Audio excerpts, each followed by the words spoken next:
नमस्ते बच्चों। हमने अपने कक्षा 9th का राज्यशास्त्र का तीसरा लेसन शुरू किया था, जिसका नाम है भारत की सुरक्षा व्यवस्था। उसमें हमने राष्ट्रीय सुरक्षा किसे कहते हैं और राष्ट्रीय सुरक्षा को संरक्षित रखने के लिए कौन कौन से उपाय किए जा सकते हैं, इन दो मुद्दों पर चर्चा की थी। आज के लेक्चर में हम भारत के सुरक्षा व्यवस्था का स्वरूप कैसा है, इसकी जानकारी लेंगे। भारत की सुरक्षा व्यवस्था 3 भागों में विभाजित की है: थल सेना, नौसेना, वायुसेना। ये 3 विभागों द्वारा भारत के सीमाओं की रक्षा की जाती है। थल सेना भारत के भौगोलिक सीमाओं की रक्षा करती है, तो भारत के सागरी सीमाओं के रक्षा की जिम्मेदारी नौसेना पर होती है और भारतीय हवाई सीमा के रक्षा की जिम्मेदारी वायुसेना की होती है। ये जो तीनों सेनाएं हैं, थल सेना, वायुसेना और नौसेना, इन तीनों सेनाओं पर भारत के रक्षा मंत्रालय का नियंत्रण रहता है। भारत की जो थल सेना है वह बहुत बड़ी सेना है। भारत की थल सेना विश्व के 7वें क्रमांक की सेना मानी जाती है और ये जो भारतीय थल सेना के जो प्रमुख होते हैं उन्हें जनरल कहा जाता है, तो नौसेना के प्रमुख को एडमिरल कहा जाता है तथा वायुसेना के जो प्रमुख होते हैं उन्हें एयर चीफ मार्शल कहा जाता है।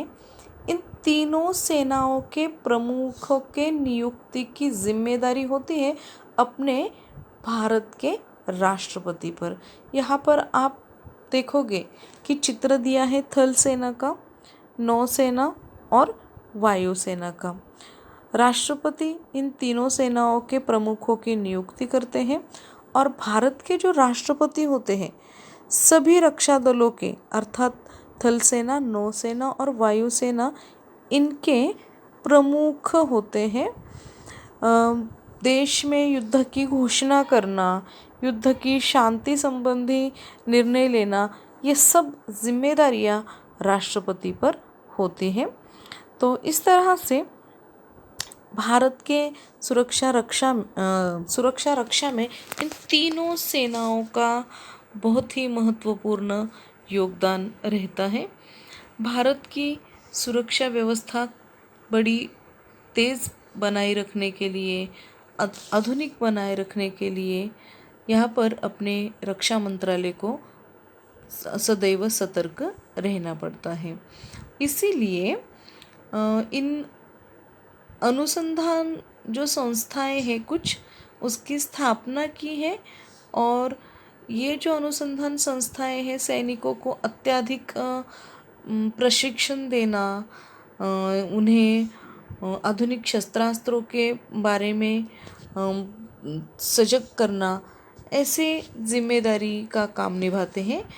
पुणे में आप देखोगे कि एनडीए नेशनल डिफेंस एकेडमी है, दिल्ली का जो नेशनल डिफेंस कॉलेज है, यहाँ पर सैनिकों को प्रशिक्षित किया जाता है, मार्गदर्शन किया जाता है और बड़े बड़े जो सेना अधिकारी हैं उनको देश के सुरक्षा व्यवस्था के लिए तैयार किया जाता है। आज के लेक्चर में बस हम इतना ही देखेंगे। बाकी जो पॉइंट है अर्धसेना बल, गृह रक्षक दल, इसकी जानकारी हम अपने अगले लेक्चर में लेंगे। धन्यवाद।